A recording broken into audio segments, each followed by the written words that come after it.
Like, you have seen players in our league try to like toughen up Caitlin. We call her CC. For even when I wasn't on her team, like I know the talks that Phoenix had in the locker room of like, no, we're gonna prove her, we're gonna show her what the W really is. You know what I mean? And like, I get it to a certain extent. And like every rookie coming into the league, that's how you're gonna treat them. But there's just more for her. So it's her second year. And like now being on her team and like seeing it, I'm like, what are people doing? Like, actually, it's just too much. The silence has lingered for far too long. The targeting has been non-stop, and up until now, no one with a significant voice has stepped up to say what needed to be said. That changed when Sophie Cunningham finally stood her ground and declared, "This stops now." Sophie said some very unapologetic things.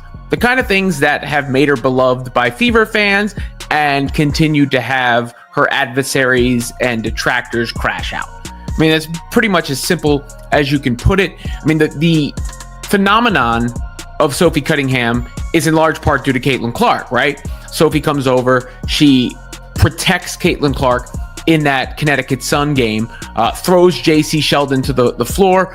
That's when she became a viral sensation. But she's always had that personality. She's always been pretty well known in the WNBA space, and now she's on the most hype. The public outcry is growing. The anger is near its tipping point, and conversations that were once unthinkable are now flooding social media and sports discussion boards. Sophie Cunningham has witnessed everything Caitlin Clark has endured, and she's had enough. She's done watching the WNBA's brightest star get mistreated, attacked, and disrespected by both opponents and officials who should know better.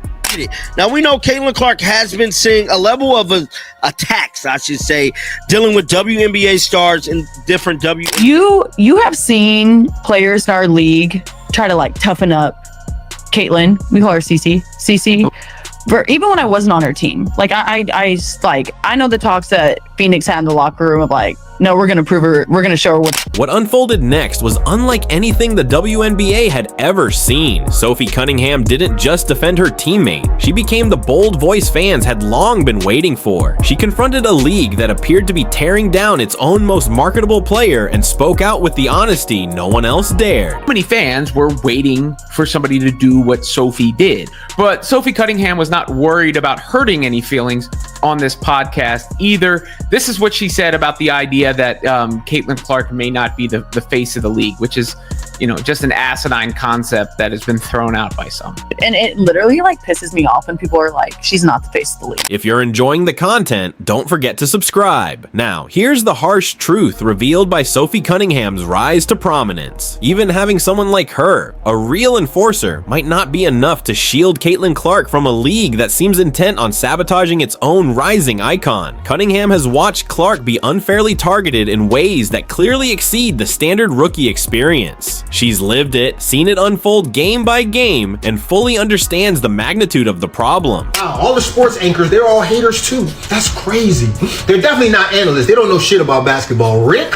What the fuck are you talking about? I've never seen so much hate on a new athlete since I've been living. Since my 43 years of living, I've never seen so much hate towards an athlete. He says, oh, she's not getting bullied. This is normal physicality. If you're gonna be talking shit, putting it in my face and saying, yeah, what up, then you gonna have that shit coming for you. Somebody gonna bust you in the mouth for knocking a shot down and talking shit about it. Not because she's a dirty player, or not because, you know, she's trying to hurt people, just because she's running. Let's break down what Sophie Cunningham has personally observed. Back when she played for the Phoenix Mercury, she was involved in behind-the-scenes discussions. She knew the approach. She's now shared that teams would actually strategize around toughening up Caitlin Clark, with pre-game locker room chatter focused on giving her a taste of what the league is really like.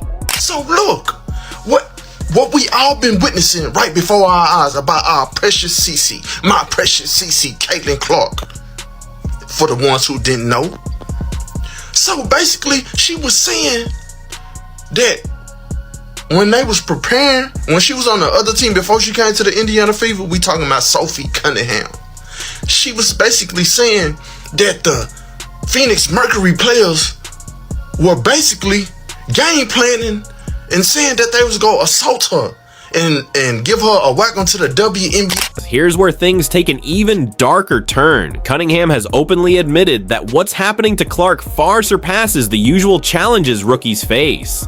Every first-year player gets tested, that's expected, but with her, it's a whole different level, Cunningham said. Now that I'm playing alongside her, I'm genuinely shocked. Like, what are people thinking? It's way over the line. It's too much. And the numbers prove her right. Caitlin Clark has been subjected to an extraordinary amount of contact. In her first year alone, she was the victim of 20% of all flagrant fouls in the league. Think about that. One athlete accounting for 1/5 of the most serious fouls in the WNBA. Throughout the 2025 season, Clark has only managed to suit up for 13 games due to 3 separate injuries, including 2 to her groin and 1 involving a strained quad. Like, I get it to a certain extent, and like every rookie coming into the league, that's how you're going to treat them. But there's just more for her. So it's her second year.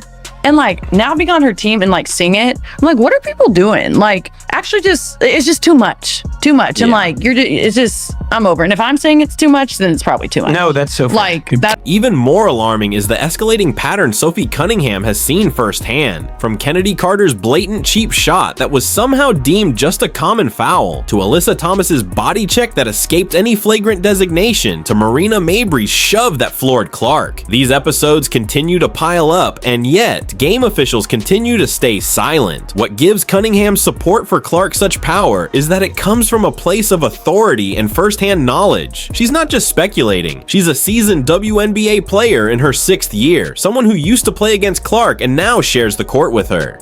There's no player ever that's gotten this type of treatment coming into the league. LeBron would probably be the closest person that got this type of treatment. And that's only because he big as fuck and he used to come to the lane, and the only way you could stop him is to pull him down. But even when they used to pull his ass down, they did not try to hurt him. A lot of times they would just grab LeBron and like just stop him from falling. It wasn't malicious with this shit. And it's so sad that y'all just turning a blind eye. Y'all just like, oh, it's not bullying. She's not getting targeted. She deserves it because she talks trash. Oh my God. You know who talks 10 times more trash than Caitlin Clark? Anthony Edwards. You know who's even worse than that? Luka. Cunningham's boldest remarks came during an episode of her podcast, Show Me Something, where she took aim at critics who doubt Clark's status as the league's face. It genuinely frustrates me when people say she's not the face of the league, Cunningham said, but her support wasn't limited to words. She backed them up with actions. She delivered a forceful foul on Sheldon that sparked an all-out skirmish, a move that clearly signaled to the league, if you come after Caitlin Clark, you're going to have to deal with Sophie Cunningham. The response from fans was swift and overwhelming. In just 2 days, Cunningham amassed nearly 600,000 new TikTok followers. Her jersey flew off the shelves. She didn't just receive support, she was celebrated. Fans dubbed her the Enforcer, and her merchandise became so popular that it quickly sold out. And it literally like pisses me off when people are like, she's not the face of the league. Who would be? What? Sabrina? No.